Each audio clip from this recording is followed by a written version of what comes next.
ಇದೆ.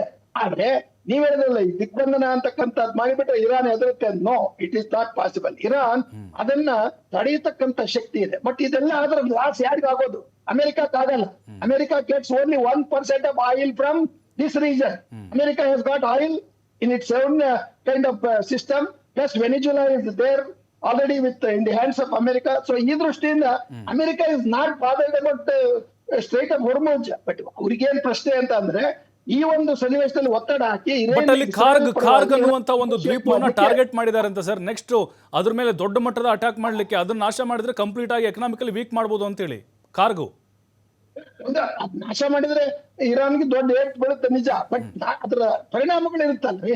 ಈ action and reaction ಅಂತಕ್ಕಂಥದ್ದು ಇದೆಯಲ್ಲ, ರಿಪೋರ್ಟ್ಸ್.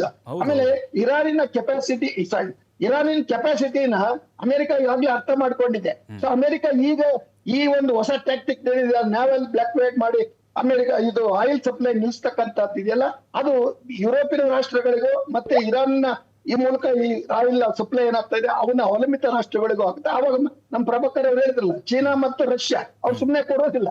ಅವರನ್ನು ಸಹ ಇದಕ್ಕೆ ಒಂದು ರೀತಿಯಲ್ಲಿ ಎಚ್ಚರಿಕೆಯನ್ನು ಕೊಡ್ತಾರೆ, ಅಥವಾ they will send signals that you should not, you dare not.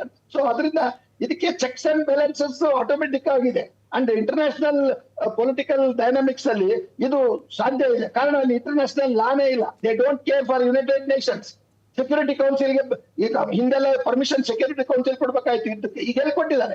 America parallel United Nations ಅಂತ ಒಂದು ಪೀಸ್ ಗ್ರೂಪ್ ಅನ್ನು ಮಾಡ್ಕೊಂಡಿದ್ದಾರೆ. ಸರ್, ಇನ್ನೊಂದು ಕೆಲವೊಬ್ರು ಹೇಳ್ತಾ ಇದ್ರು, ಅಮೆರಿಕ ಇಸ್ರೇಲು ಇರಾನ್ ಟಾರ್ಗೆಟ್ ಮಾಡಿಕೊಂಡು ಅವ್ರ ಮೇಲೆ ದಾಳಿ ಮಾಡಿದ್ ಸರಿಯಾಗಿದೆ, ಅವರು ಭಯೋತ್ಪಾದಕರನ್ನು ಹುಟ್ಟು ಹಾಕ್ತಿದ್ದಾರೆ, ಹೆಜ್ಬುಲ್ಲಾ, ಹೌತಿ ಇವ್ರಿಗೆಲ್ಲ ಸಪೋರ್ಟ್ ಮಾಡ್ತಿದ್ದಾರೆ, ಜಗತ್ತಿಗೆ ಮಾರಕ ಅವರು, ಕರೆಕ್ಟ್ ಆಗಿದೆ ಅಂತ ಕೆಲವರು ಹೇಳ್ತಿದ್ರು ಸರ್.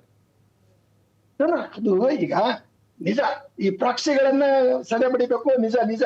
ಆದ್ರೆ ನೀವು ಸದೆ ಬಡಿಯ ನೆಪದಲ್ಲಿ ಜಾಗ ಆಕ್ರಮಣ ಮಾಡ್ತಾ ಇದ್ದಿಲ್ಲ. ಸದರನ್ ಲೆಬನಾನ್ ಅನ್ನ ನೀವು ನಿಮ್ ಕೈಯಲ್ಲಿ ಇಟ್ಕೊಂಡು ನಾವು ಕಂಟ್ರೋಲ್ ಮಾಡ್ತೀವಿ ಅಂತ.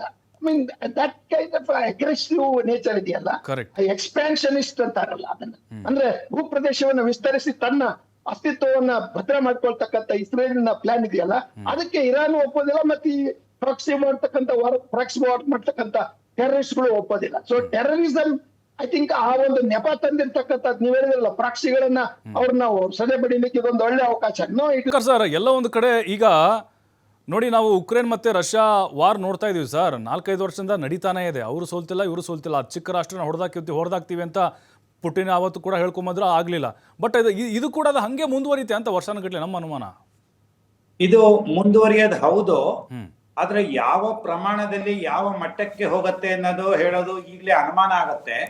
ನಾನು ಸ್ವಲ್ಪ ಆಶಾವಾದಿನೇ ಇಂಥ ವಿಷಯಗಳಲ್ಲಿ.